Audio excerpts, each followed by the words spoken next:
क्या रफाल भी इंडिया में बनाए जाएंगे? It is a good news for India's defence sector. अब रफाल फाइटर जेट जल्द ही भारत में बनाए जाएंगे।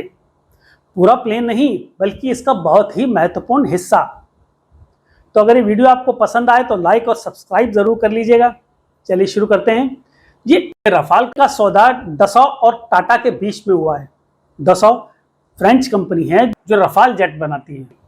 जैसा कि आप जानते हैं, टाटा एक इंडियन मल्टीनेशनल कंपनी है और टाटा की एक एरोस्पेस कंपनी है जिसका नाम है टाटा एडवांस सिस्टम। यह कंपनी हैदराबाद में एक प्लांट लगाएगी। ये रफाल के लिए फ्यूसलेजेस बनाएगी। अब फ्यूसलेज विमान का एक बहुत ही महत्वपूर्ण हिस्सा है। ये मूल रूप से मेन बॉडी सेक्शन है। यहां तक कि कॉकपिट भी फ्यूसलेज के अंदर ही होता है। 2028 तक प्रोडक्शन शुरू होने की उम्मीद है। एक बार फुल कैपेसिटी पर आने के बाद यह प्लांट हर महीने 2 फ्यूसलेजेस बना सकता है। और ये भारत के लिए एक बड़ी बात है, क्योंकि अब तक सभी रफाल फ्यूसलेजेस फ्रांस में बनाए गए थे। भारत इसे बनाने वाला पहला विदेशी देश होगा और ये भारत पर विश्वास और उसकी क्षमता के स्तर को दर्शाता है। पिछले साल भी इसी तरह का सौदा हुआ था। फ्रांस की एयरबस ने टाटा समूह के साथ साझेदारी की थी। वे भारत में H-125 हेलीकॉप्टर बनाने के लिए सहमत हुए थे। लेकिन हम रफाल डील पर वापस आते हैं। इससे भारत को क्या मदद मिलेगी? भारतीय वायुसेना के पास 36 रफाल हैं और भारतीय नौसेना को 2030 तक 26 मेरीन वर्जन भी मिलेंगे। That deal involve some tech transfer also. और यही वजह है कि ये नया प्लांट महत्वपूर्ण है। भारत के अलावा यूएई, ग्रीस, मिस्र, कतर, क्रोएशिया जैसे अन्य कई देश भी रफाल जेट का उपयोग करते हैं। इसलिए plant will be service a huge market beyond India. दूसरी बात, ये सब एक ओपनिंग यानी शुरुआत के बारे में है। प्लेन बनाना सबसे जटिल मशीनों में से एक है। यदि आप इसमें महारत हासिल कर लेते हैं तो आप कई दरवाजे खोल सकते हैं। आप और भी विदेशी कंपनीज को अपना बिजनेस भारत में शुरू करने के लिए बना सकते हैं। हथियारों के साथ भी यही बात है। उन्हें बनाना भी जटिल है, लेकिन अगर आप इसमें माहिर हो जाते हैं तो you can attract a lot of investments. वास्तव में भारत इसके लिए जोर दे रहा है।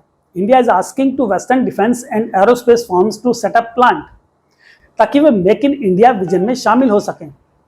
अमेरिका की जेवलिन मिसाइलों में सह उत्पादन और स्ट्राइकर कॉम्बैट व्हीकल्स के उत्पादन जैसी कई परियोजनाओं पर विचार किया जा रहा है।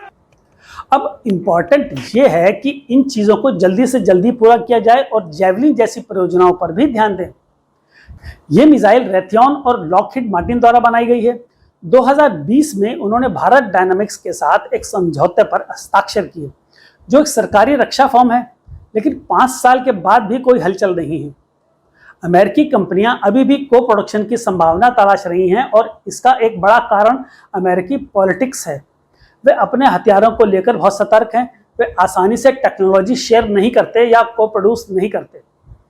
इसकी तुलना में फ्रांसीसी ऐसा नहीं सोचते। They are open to it. और रशियंस भी।